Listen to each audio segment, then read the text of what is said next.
Bienvenidas y bienvenidos, gracias por estar en este programa y gracias a nuestros invitados que acuden, a nuestra convocatoria para estar en CNN en la Ciudad de México. Guillermo Ávila, como investigador de Fundar, está en este estudio para conversar esta noche. Bienvenido. Buenas noches. Gracias por estar aquí, Guillermo, y gracias a Miguel Pulido, él no en la Ciudad de México, él vía telefónica en Connecticut, Estados Unidos. Estamos hablando del director de Fundar, que se encuentra en la línea telefónica. Miguel, buenas noches, bienvenido. Buenas noches, Carmen, un saludo para ti, para Guillermo y para todo tu auditorio. Gracias a los dos igualmente. Y los hemos invitado para hablar del tema de lo que hemos llamado la Casa Blanca, esta propiedad en Lomas de Chapultepec, que nos ha dicho la Presidencia de México que es propiedad de la esposa de Enrique Peña Nieto. Pero el gran tema aquí es que se trata de una propiedad que reconoce la Presidencia de México, está en posesión legal de un empresario que ha sido contratista en el Estado de México, en todos los estados del país, cuando el tiempo, en este caso, del gobierno del hoy presidente Enrique Peña Nieto, y también una de las empresas que formó parte de un consorcio que fue el ganador de la licitación del tren México-Querétaro, una licitación por más de 50,000 millones de pesos, y que de manera sorpresiva el jueves de la semana pasada fue revocada. Pero queda ahí un foco de atención muy importante sobre las explicaciones que da la Presidencia de México acerca de la propiedad en las Lomas de Chapultepec, en la Ciudad de México, de esa llamada Casa Blanca, que desde luego de eso queremos hablar, de la rendición de cuentas, de los mecanismos que se tienen en México y la comparación con otros países acerca de la condición patrimonial de los mandatarios y de sus entornos familiares y todo lo que nos conduce el tema de la Casa Blanca, como le hemos llamado a esta residencia. Pero le pido tanto a Miguel como a Guillermo que me den un momento, porque hay un tema importante, desde luego, que atrapa la atención de México y del mundo, que es el caso Ayotzinapa. Y no quisiera iniciar esta conversación sobre el tema del que hemos hablado sin mencionar que hay una comunicación del equipo argentino de antropología forense, un informe muy esperado por razones obvias, y que nos dice que en relación a la conferencia de prensa realizada por el procurador Jesús Murillo Caram el viernes 7 de noviembre sobre los 43 desaparecidos de la Normal de Ayotzinapa, este equipo argentino señala lo siguiente, que a partir del 5 de octubre, de acuerdo con los familiares de los 43 normalistas y a pedido de organizaciones de la sociedad civil, tanto estatales como nacionales, el equipo argentino actúa como perito independiente de las familias. Esto significa que los profesionales del equipo han sido nombrados como peritos correspondientes en la correspondiente averiguación previa y acceden al examen de evidencias correspondientes, al igual que los peritos oficiales. Como perito independiente, el equipo argentino ha intervenido en las siguientes actividades, informa: la exhumación de 2 de los 30 restos recuperados en Cerro Viejo, Pueblo Viejo, Iguala, y en el examen forense de los 30 restos. Cabe señalar que por la totalidad de restos recuperados en ese sitio, 28 de ellos fueron recuperados inicialmente por la Procuraduría de Guerrero de 5 fosas y los 2 restantes por la PGR de una 6ª fosa. 2, la exhumación de 1 de los 9 restos recuperados por la PGR en La Parota,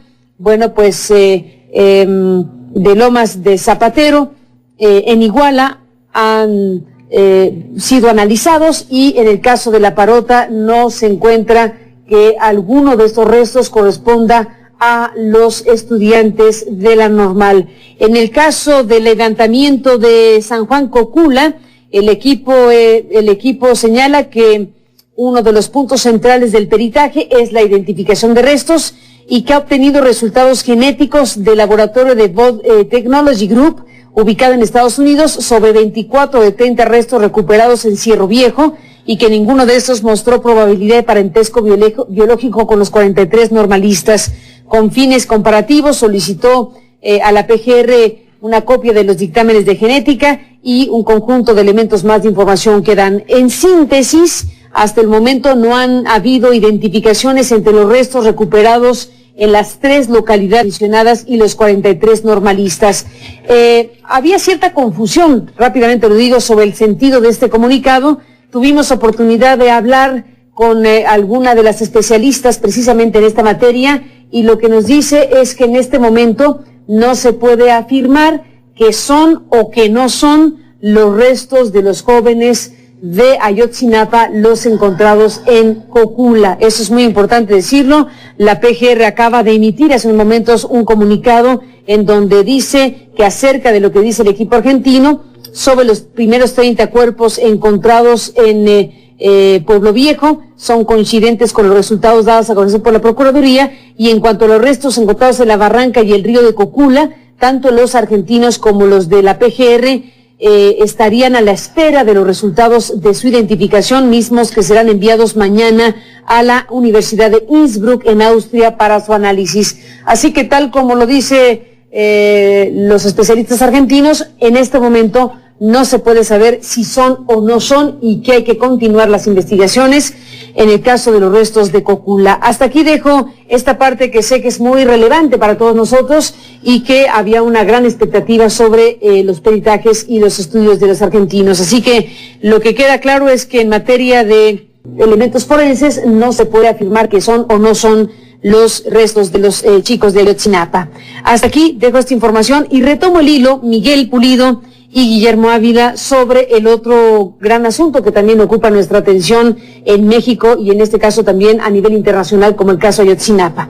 ¿Qué decir, Guillermo Ávila, sobre lo que hasta el momento hay de esta información revelada el domingo pasado por el sitio de Noticias Aristegui Noticias y medios de comunicación que lo han retomado? Después de la pausa, escuchamos tu análisis. Claro que sí. El tema es la rendición de cuentas, la manera en que se informan las cosas en materia patrimonial de los mandatarios en México y en otras partes del mundo. Volvemos con ustedes.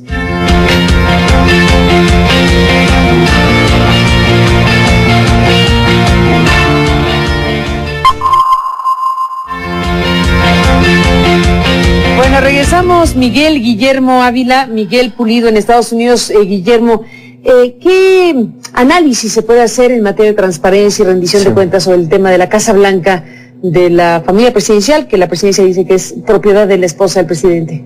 Nos parece que hay varios asuntos que se pueden tratar a partir de esta investigación periodística que hicieron ustedes. Uno de los primeros que me parece que vale la pena hacer notar es los límites o las fallas que hay en la regulación de las declaraciones patrimoniales y los conflictos de interés, y en el sentido de la rendición de cuentas, de lo que algunos tratamos de llamar sistema de rendición de cuentas en México. Creo que una de las grandes aportaciones de la investigación es que estos temas son de interés público y se nota, ¿no? Habrá algunos medios que no lo retomen con tanto ímpetu, con tanta notoriedad. O que no los retomen simplemente. Digámoslo así. Uh-huh.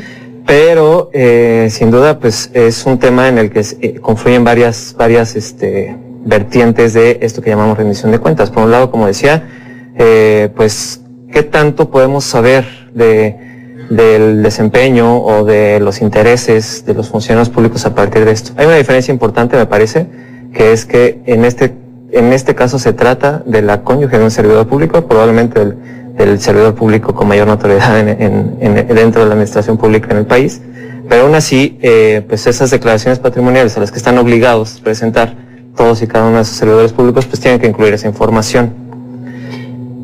Pero no tenemos el acceso público a ese tipo de información, ¿no? Entonces ese es un primer punto. Miguel Pulido, desde Connecticut, Estados Unidos, ¿qué nos dices como director de Fundar del caso? Mira, Carmen, yo creo que hay una dimensión del interés público que ya subraya Guillermo, que trasciende la idea de interés público en el sentido periodístico y de que tenga relevancia para la opinión pública. Y cuando yo llamo a pensar en el interés público, me refiero a la noción de lo público en el sentido de que nos pertenece a todos, que tiene que ver con el criterio en función de los cuales los servidores públicos toman decisiones o dejan de tomar decisiones, y que de eso se trata precisamente la regulación del conflicto de interés como una medida de prevención de afectaciones a lo que nos pertenece a todos. Y aquí y estoy hablando entonces del interés público no en su dimensión periodística o en su dimensión de debate, sino del interés público en su dimensión estrictamente jurídica e incluso en su dimensión constitucional. Dicho eso, la otra parte que me parece que es de suma relevancia sobre lo que se expone en el caso y en la investigación es la reacción de la propia oficina de la presidencia al reconocer la complejidad del mecanismo en función de los cuales el presidente de la República y su familia dispone de un bien patrimonial. Porque no se trata de una medida convencional de propiedad, sino de un mecanismo de financiamiento que tiene una arquitectura de sofisticación muy compleja, y esto hay que subrayarlo, porque lo que significa esto es que cada vez más la relación de patrimonio, de intereses y de motivaciones que puedan tener los políticos serán menos evidentes para el escrutinio público y serán muy probablemente un campo que quede fuera de la capacidad de investigación desde la formalidad jurídica y desde las instituciones. Sintetizo las dos ideas en una sola.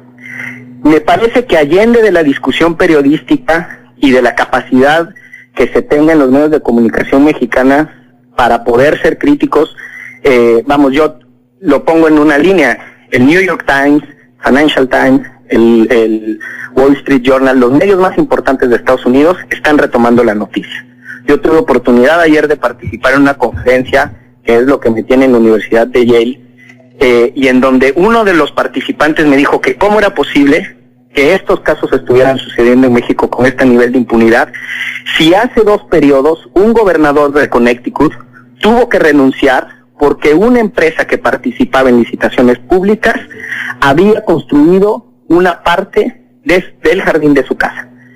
Lo que quiero decir es que esto también es importante en el sentido de que la clase política tiende a pensar en las comparaciones y en cómo se hacen otras cosas. Ese fue el argumento central de la reforma energética, por ejemplo, pero cuando uno dice, vayámonos serios, pongámonos serenos, vayamos con profundidad a las medidas preventivas de corrupción, ejemplo, conflicto de interés, ahí sí les tiembla la mano.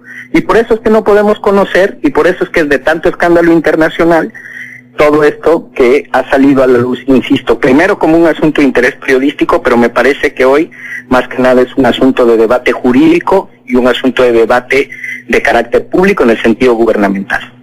Estamos siguiendo de cerca lo que ocurre en el Congreso, lo que se está discutiendo en el Congreso mexicano, que sería la instancia, una de las instancias, obviamente, para seguir este caso. Déjenme presentar, Miguel Guillermo, una nota de mi compañero Rey Rodríguez, que nos habla precisamente de eso, y regreso con ustedes. La residencia, con un valor aproximado. Las revelaciones hechas por el equipo de Aristegui Noticias, quien tiene un programa en CNN sobre la existencia de una residencia valorada en $7 millones que posee la familia del presidente y que está registrada a nombre de una constructora que, según el propio reporte, se ha beneficiado con contratos durante los gobiernos de Enrique Peña Nieto, ha generado reacciones en el Congreso. La bancada del opositor PAN en el Senado ha propuesto que se incluya en la sesión del jueves de la Cámara Alta un punto de acuerdo en el que se exija al presidente transparentar sus bienes y los de su esposa Angélica Rivera. En la Cámara Baja el llamado fue el mismo entre legisladores del izquierdista PRD. Creo que no solamente Enrique Peña Nieto y su familia le debe una explicación a México, sino que además necesitamos que se esclarezca el recurso de dónde sale para comprar dicha casa. Carla, el día anterior... El lunes, el vocero de la Presidencia de México, Eduardo Sánchez, informó que la residencia está en proceso de compra por parte de la esposa del presidente, cuya carrera profesional, dijo, le ha permitido consolidar su patrimonio personal. La señora no es servidor público, Carlos. La señora no está sujeto al régimen de declaración patrimonial. Hay una separación de bienes. De acuerdo con la investigación de Aristegui Noticias, la residencia, bautizada por la prensa local como la Casa Blanca, está registrada a nombre de Ingeniería Inmobiliaria del Centro, controlada por el grupo IGA, del empresario Juan Armando Hinojosa Cantú, quien ganó contratos de obras cuando Peña Nieto fue gobernador del Estado de México por un monto de casi $600 millones. La empresa también ganó junto con un consorcio chino la licitación del tren rápido México-Querétaro, licitación que fue revocada sorpresivamente el pasado 6 de noviembre por el gobierno federal. El gobierno chino lamentó la decisión de México. El presidente, de gira por China, no se ha referido al tema, aunque se espera que toque el asunto con el mandatario chino el próximo jueves, cuando ambos sostengan una reunión bilateral en Pekín como parte de su visita de Estado iniciada tras el cierre de la cumbre de la APEC. Rey Rodríguez, CNN, Ciudad de México. Bueno, pues ahí está, Miguel Guillermo, este reporte de Rey Rodríguez sobre el tema. Y bueno, sí, efectivamente, la cancelación de una licitación millonaria como la del tren de alta velocidad, pues es muy importante porque se cancela algo de una manera tan sorpresiva, pues enfilándose ya un escándalo internacional muy fuerte, porque, como se ha dicho, este grupo empresarial es el dueño legal de la casa que está en posesión de la pareja presidencial de la señora Rivera y del propio Enrique Peña Nieto, si nos atenemos a que ella ha dicho que ahí irán a vivir con su familia después de la presidencia de México. Sí, creo que como decía Miguel, tenemos que plantear una serie de preguntas que nos permitan ahondar en cómo entender, ¿no?, esta especie de conflicto de interés en el que se pueden encontrar tanto la primera dama como el presidente. Es decir, queda muy claro que pues si la casa pertenece a la empresa que además participó en una licitación, en varias, ¿no? Que del gobierno actual, pues entonces de qué se trata, ¿no?, el régimen de transparencia y el régimen de las licitaciones, no solamente de, como hablaba Miguel, de la prevención de conflicto de interés y de lo que nosotros estamos tratando de definir como interés público. Déjenme, Miguel Guillermo, regresar después de la pausa, volvemos.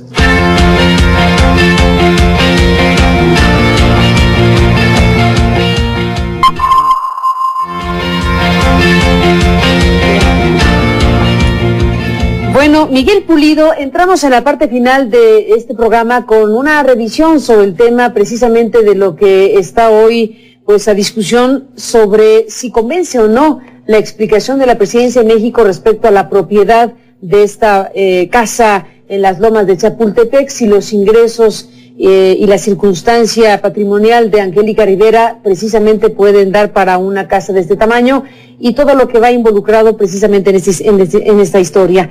¿Qué decir, Miguel, en estos últimos minutos sobre este caso? ¿Qué deberíamos esperar de las instancias del Congreso, de la función pública, de las instancias de nuestro país, Miguel? Mira, Carmen, por principio de cuentas, yo creo que este caso nos sirve para poner de una vez por todas un buen golpe en la mesa y mostrar la fragilidad de nuestro régimen de transparencia.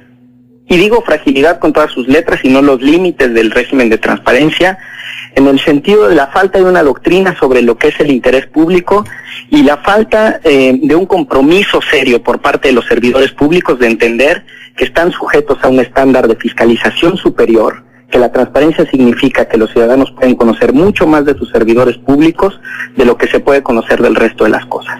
El segundo punto que quisiera decir es que esto tiene mucho que ver también con una forma de hacer política en México en donde la simulación se da prácticamente como es una suerte de reiteración.